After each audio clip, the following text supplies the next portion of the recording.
êtes-vous convaincu que l'aménagement paysager sera terminé à temps si l'on tient compte, par exemple, du fait que vous avez dû planter rapidement des arbres qui ont actuellement un aspect assez, disons le mot, rachitique, sur des terrains peu favorables, et aussi si l'on tient compte de l'hiver qui sera à peine terminé au moment de l'inauguration? Évidemment, l'aménagement paysager était un problème majeur parce qu'on nous a remis des terrains complètement dénudés. Il a fallu tout créer. Nous avons planté plus de 9000 arbres d'assez grand diamètre, à des hauteurs variant de 20 à 35 pieds.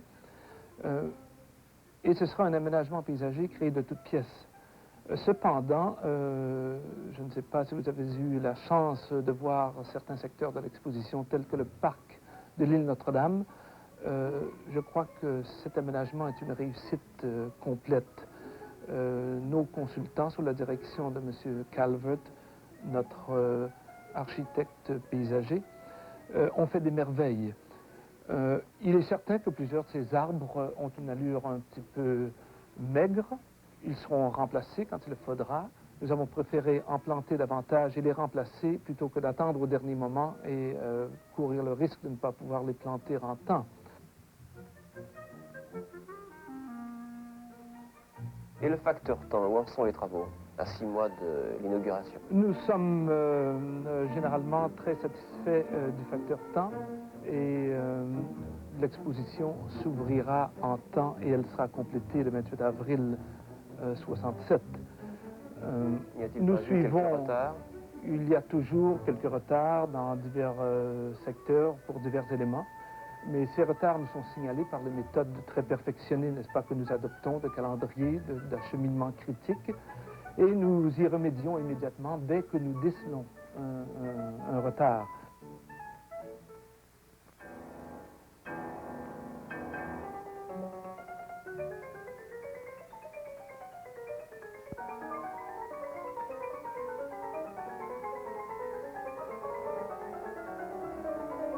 C'est en parcourant les routes internes et les rues de l'Expo, il y aura 48 000 de voies internes, interdites aux automobiles.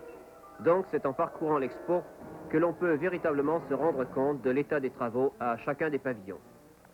À tout seigneur, tout honneur, nous avons commencé par le pavillon du Canada, dont l'édifice principal est le Katimavik, qui a la forme d'une pyramide renversée. Le Katimavik que nous attendait le commissaire général adjoint du Canada, M. Lucien Parizeau. Nous sommes en avance à certains égards, nous sommes en retard dans certains domaines qui, à nos yeux, n'ont pas d'importance. En règle générale, nous suivons exactement le calendrier établi il y a déjà quelques 2 ans. Pour la construction générale?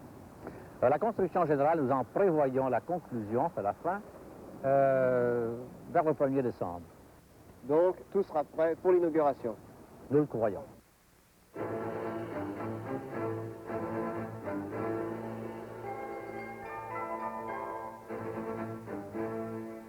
L'un des pavillons les plus originaux est celui du Japon, interprétation moderne de l'architecture nippone traditionnelle, devant lequel on installe déjà les jardins, des jardins japonais bien sûr. Désespérant de nous faire comprendre des représentants du pays, nous avons interrogé l'ingénieur responsable des travaux et qui, heureusement pour nous, est un Canadien français. On est à temps dans le moment. Est-ce que c'est la première fois que vous travaillez avec un calendrier aussi rigide? Non, nous avons construit d'autres immeubles avec une cédule aussi serrée que celle-ci. Mais est-ce que ici, ça n'est pas un peu plus serré que dans les autres chantiers?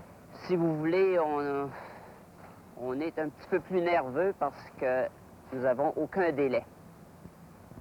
Et alors, vous espérez finir à temps? Notre cédule est pour le 31 janvier, puis à date, nous sommes sur cédule.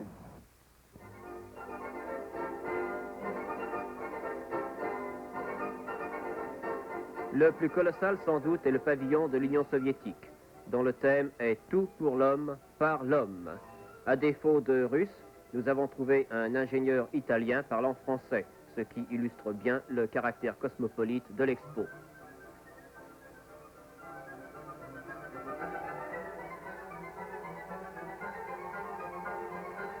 Ce sont juste un calendrier en temps.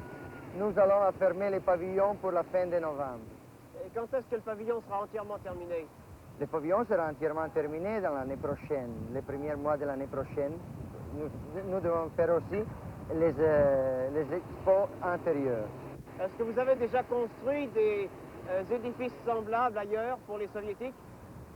Oui, nous avons construit à Moscou un édifice pour les États-Unis, pour une expo des Américains à Moscou. Et après, nous avons aussi construit en Algérie et en Gênes des expos pour l'Union soviétique. Alors, ce n'est pas la première fois que nous travaillons pour eux.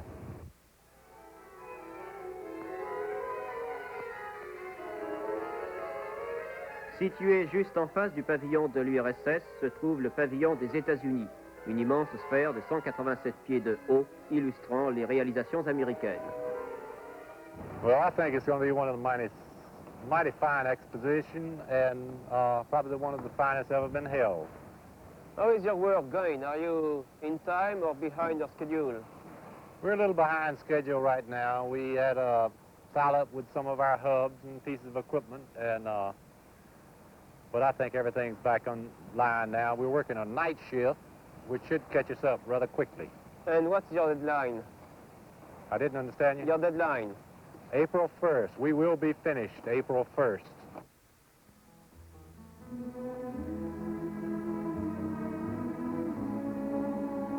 Nous allons maintenant au pavillon de la République fédérale allemande, sinon l'un des plus imposants, du moins l'un des plus élégants, illustrant la façon dont l'Allemagne traditionnelle participe au monde moderne.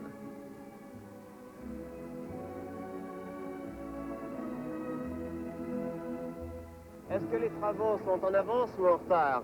Werden Sie bis zu Eröffnung fertig?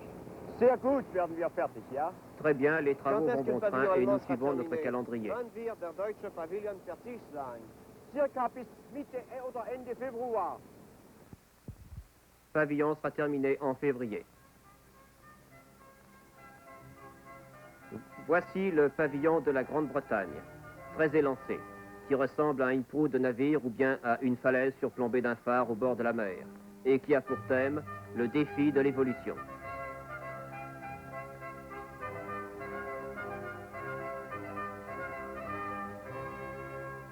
Nous sommes un petit peu en retard, mais ça va pour la peine, peut-être une couple de semaines dans le plus.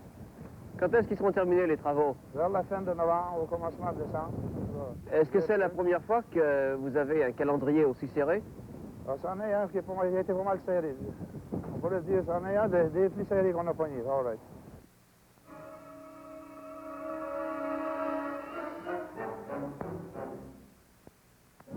Nous aurions pu en visiter bien d'autres, évidemment, parmi tous ces pavillons nationaux, qui tous rivalisent d'élégance et de hardiesse, et qui tous, conformément au règlement des expositions universelles, seront démolis à la fin de l'expo.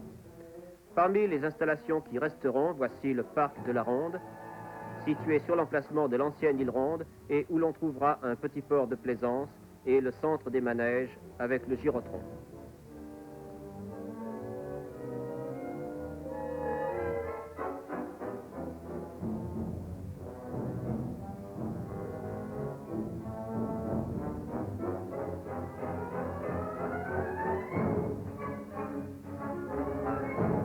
Également à la Ronde, l'aquarium municipal de Montréal, et aussi le jardin des étoiles, le pavillon de la jeunesse et un village comportant des boîtes à chansons et des restaurants.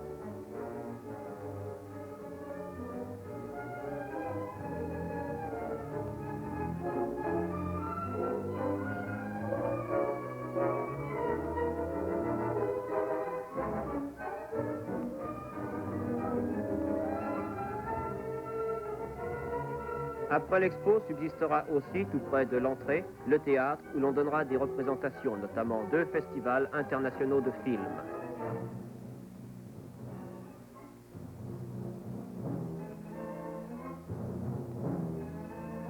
Le pavillon international de la radio et de la télévision, d'où l'on diffusera quotidiennement, à l'intention de millions d'auditeurs du monde entier, des émissions portant sur l'expo. Il y aura aussi un stade, qui est d'ailleurs déjà en service, et la place des Nations où l'on pourra accueillir 3600 personnes et où se dérouleront diverses manifestations et divers spectacles. Évidemment, tout ça, c'est bien joli, mais on pense immédiatement à ce que ça a coûté et au déficit de la compagnie de l'Expo qui atteindrait 80 millions.